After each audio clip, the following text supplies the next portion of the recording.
What's up, guys? So this is the last Dragon Age Inquisition video on the Pax Prime panels. So first, of course, I need to talk about the Kunari. And that's it. That's pretty much what a lot of people were talking about, the Kunari, because they are because this is the first time they are implementing the Kunari, and I mean, they're just such an intriguing race because they're so mysterious, because we don't know that much about them. They're so foreign, they're so alien, that just being able to play a Kunari in Dragon Age Inquisition, it's so appealing. There had already been talks about possibilities of a Kunari and this and that, but it was never like, yeah, you know, in the future we'll add it. But when they finally confirmed it, it was big. I freaking flipped when I found out. You could be a female or male Kunari. You could change the facial features, obviously, and the customization. And they're even looking into changing the horns, the size of the horns, maybe even the color, the types of horns.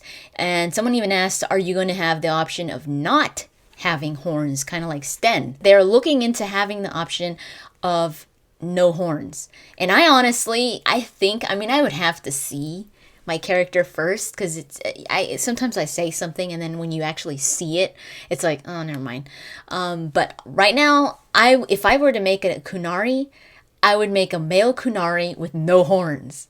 Because I think they just look so much cooler. Like, I would mess with the hair instead. Like, that's what I want. Like, cool hair. But if there's some freaking awesome horns on there that my Kunari would just look freaking amazing, then obviously I would add horns. But right now, I don't want horns. I think it's more intriguing to not have horns like Sten. Some people actually think that the Kunari changed from... I mean, if they did... Bioware technically changed them and added horns on them in Dragon Age 2, but it's not like they just completely retconned Sten. It's not like all Kunari now have horns, because some people were saying that they changed them. Like, some people were asking, like, well, how's Sten gonna look like now, since you guys changed the Kunari? They made it so that Kunari have horns and they don't have horns. They both exist. Another thing that people automatically noticed when they were watching the demo is the surnames. The surname for the human is Trevelyan. I'll have the names on the screen so you could see it for yourself. The elf is Lavalan. The Kunari is Adar. And the dwarf is Kadash.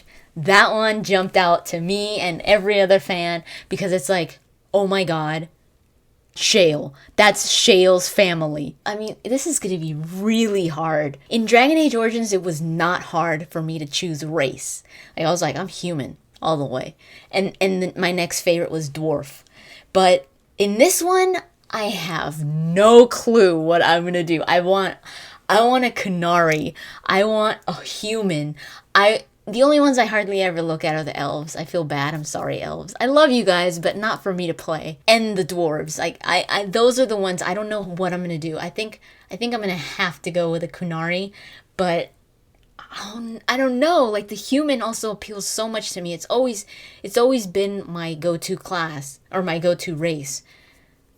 But like, I want a Kunari and I want a dwarf. I don't know. So again, like I talked about in the previous video, you are given a default background, but you bring meaning to it. An interesting thing about the research that they actually do, Bioware, behind the races, because they actually research, I mean, you could kind of tell, like, you could tell that the Orlesians, even though this is their own world, the Orlesians are kind of based off the French. Well, not kind of. They're, like, really based off the French. The Antivans are based off of, like, Spain. Ferelden is kind of based off of England and that kind of thing.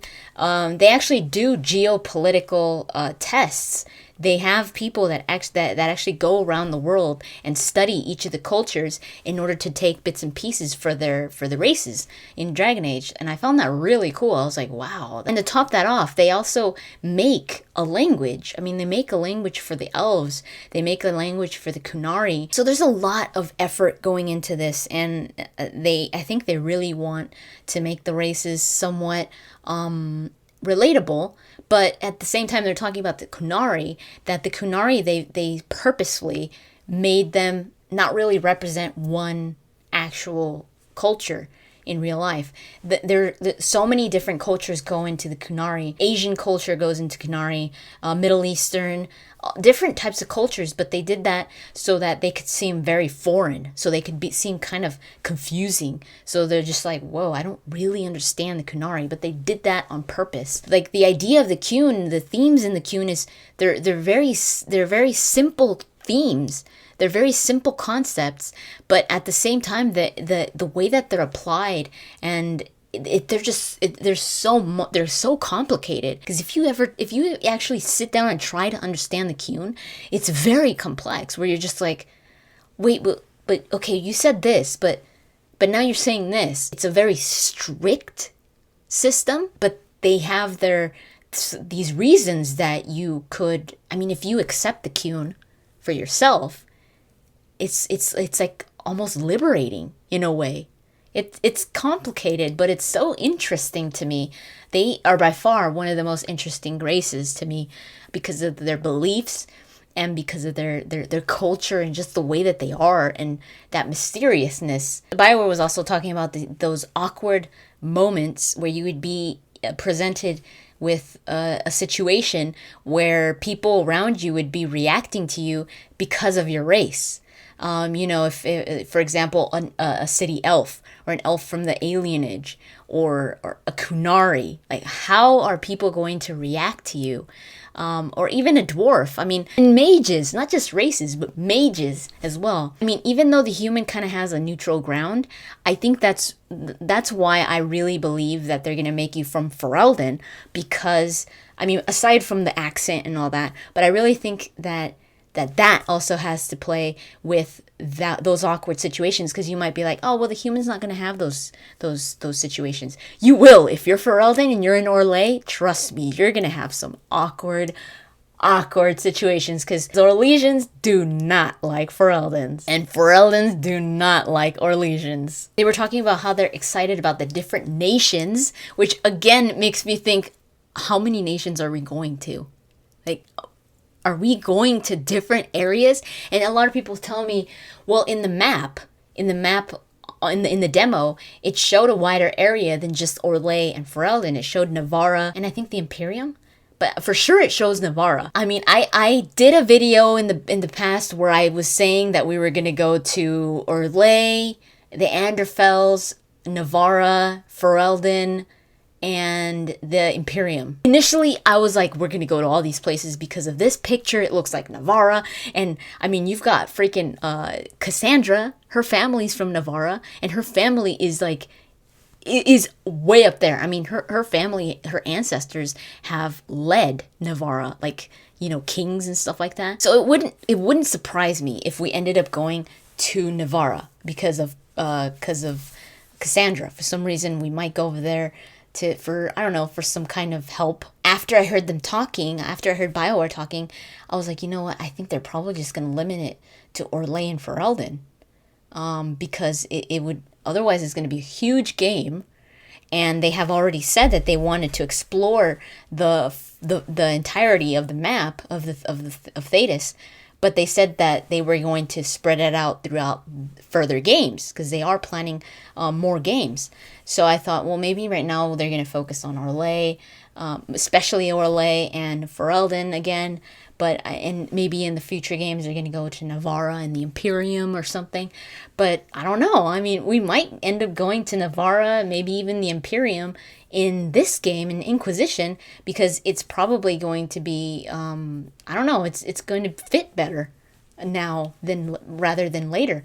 So I don't know. I'm keeping an open mind here. If we do end up going to different nations, because they are talking about different nations, they could just be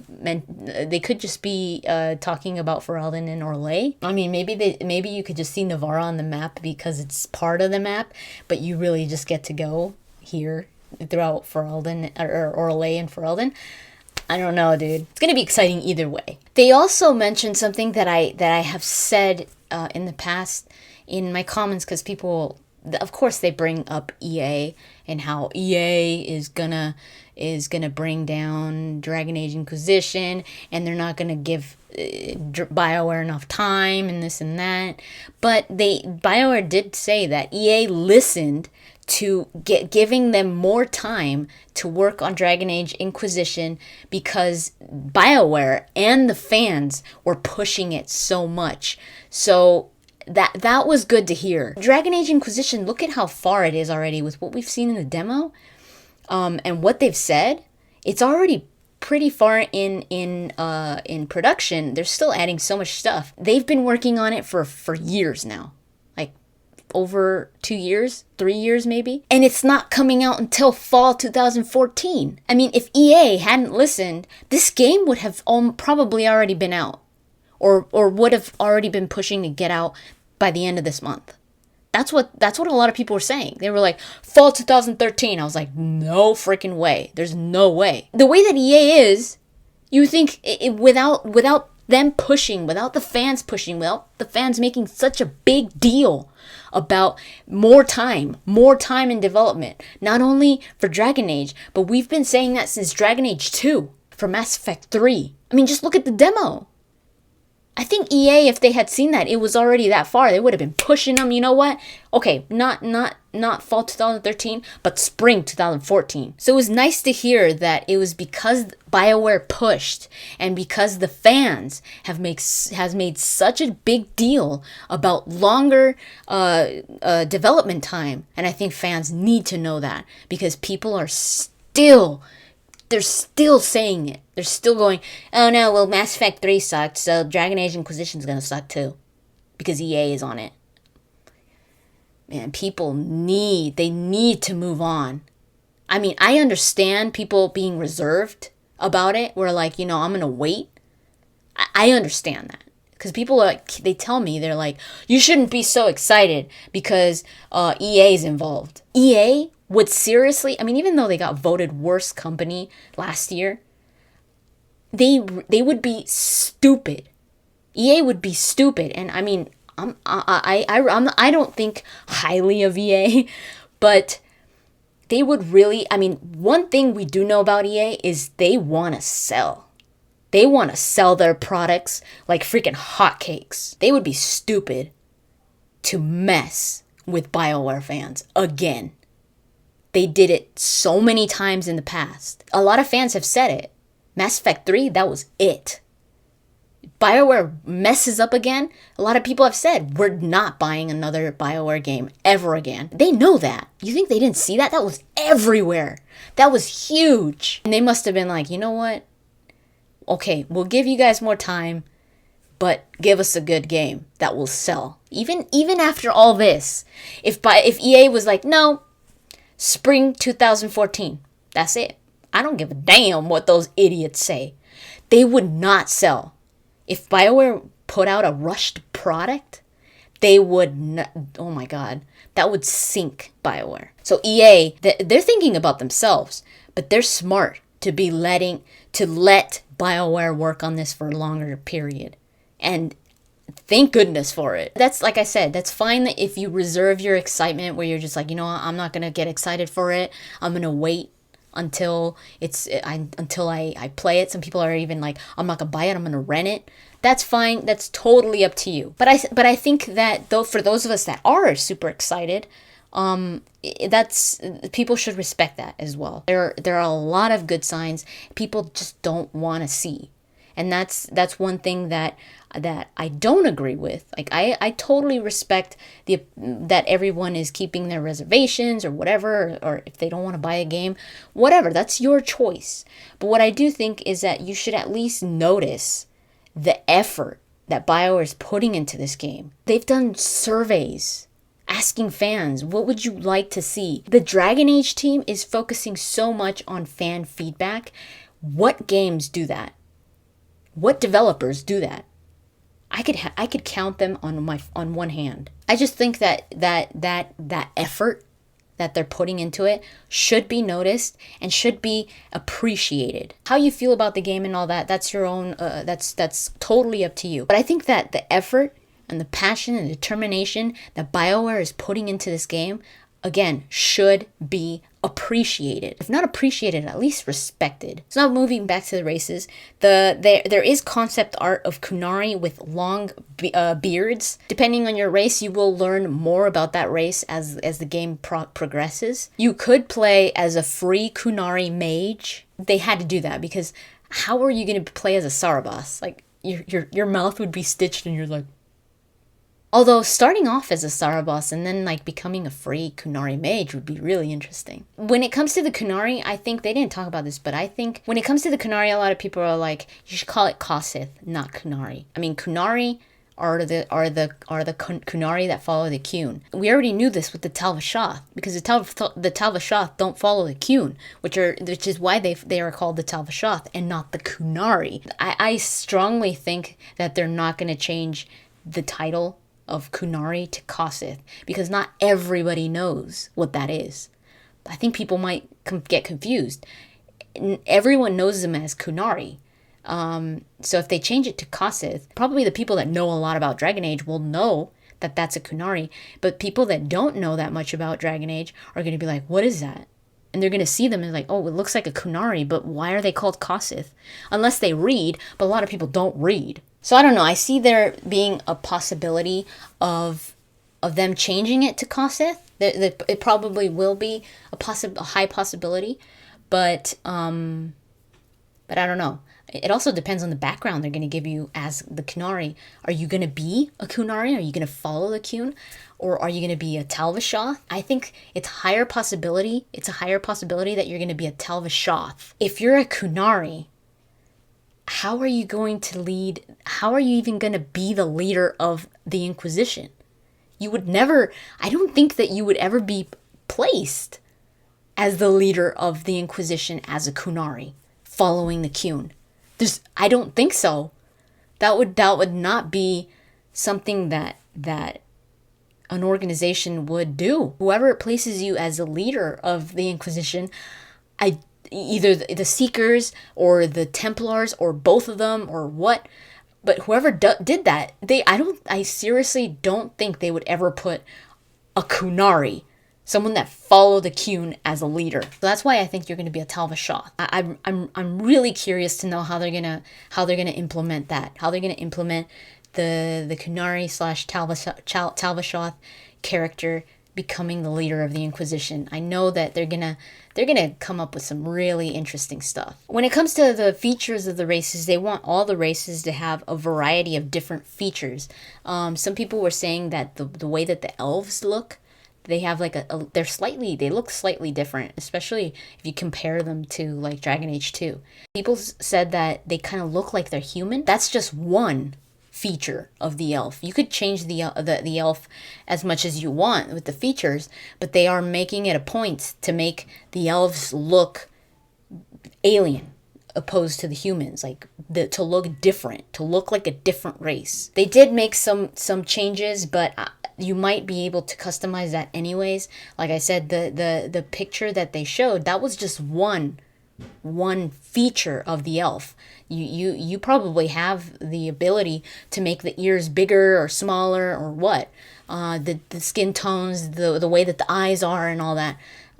So I think they're still gonna look like elves. They're also trying to figure out how to solve a problem with the variety of size when it comes to the characters, like in a technical standpoint. If you compare the size of a Kunari and a dwarf, it's completely, it's night and day. They've got to think about the cinematics. Like, how are they going to apply that? They're going to have to do a lot of changes. If someone chooses a Kunari or if someone chooses a dwarf, they've got to make the game understand that, like the programming of the game or the code or whatever, understand the size differences. And they are also talking about the horse. Like, how are they going to have a dwarf get on a horse? Are they going to have ponies? Or are they going to have like a little ladder to get up on the horse or what? It was really funny what they said. One of the guys said, it would be really funny if you had a cinematic with a dwarf and all you could see was like the head of a dwarf down here, like kind of like this. And then all you heard was like a like the dwarf sliding over like an apple crate or something, and then standing up on top of it and slowly seeing the dwarf going like this and then talking to you. That would be so funny. I mean, obviously they're not gonna do that, but that would be that. Just imagining that is hilarious. Like a little dwarf always walking with his little crate, so that when he talks to people, he has to get up on it. Someone asked, particularly, can you play a Dalish mage? They said yes, which makes me think that the default profile blurb of the elf is most likely that you are going to be Dalish. And I mean, the Dales is in the area between Ferelden and Orlais, so you most likely will be Dalish. The whole thing about the backgrounds, choosing your background when you choose your race, they're not going to be like in Mass Effect. They were talking about room for some kind of choice there, but not to the extent of Mass Effect, where you have particular backgrounds and personality type of things to choose from. The whole thing about the blood mage, they're trying to make it more in depth, more complex. They've said this in the past as well. They say this a lot, that being a blood mage is going to have more of an impact on the world, on people. It's not just like, oh, blood magic is so bad and like kill all blood mages, and then they encounter you and you're a blood mage and they're like, oh, hi, how are you? Oh, you're a blood mage? Oh, that's totally fine. Could you help me out? You know, it was like, what? I'm a freaking blood mage, and nobody cares. People are going to react to blood mages now, the protagonist being a blood mage, and they also are thinking of finding a way to make it so that it's not just a button push. Like, it's not just like, oh yeah, I choose to be a blood mage, and it's like, you are now a blood mage. They actually want to maybe incorporate some cinematics to it. How awesome will that be? Oh my god, if they do that, where let's say you choose a specialization of blood mage, imagine if a cinematic plays and you're just like,